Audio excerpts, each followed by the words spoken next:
ഇന്നത്തെ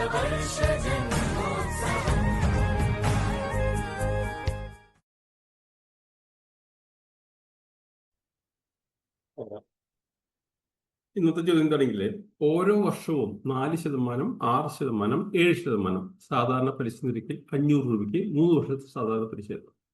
അപ്പൊ നമുക്ക് കാണുമ്പോൾ കൺഫ്യൂഷൻ തോന്നും. ആദ്യം 4%, ആദ്യ വർഷം 4%, രണ്ടാമത്തെ വർഷം 6%, മൂന്നാമത്തെ വർഷം 7%.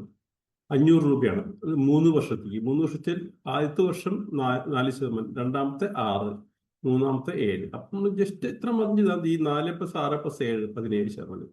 അപ്പോൾ 500 രൂപയുടെ 17%, 17/100 ഒരു വർഷത്തേക്ക്. അതൊന്ന് നമുക്ക് എഴുതേണ്ട ആവശ്യമില്ല. അപ്പൊ 500 × 17/100 അത് 85 രൂപ.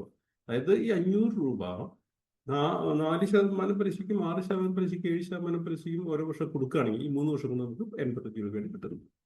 അപ്പോൾ ഇതാണ് ഷോർട്ടസ്റ്റ് മെത്തേഡിൽ. അപ്പോൾ ശ്രദ്ധിക്കുക, ഇങ്ങനെയാണ് ചെയ്യേണ്ടത്. 3 വർഷം കൂടുമ്പോൾ നമ്മൾ തെറ്റായി ചിന്തിക്കരുത്. ശരി.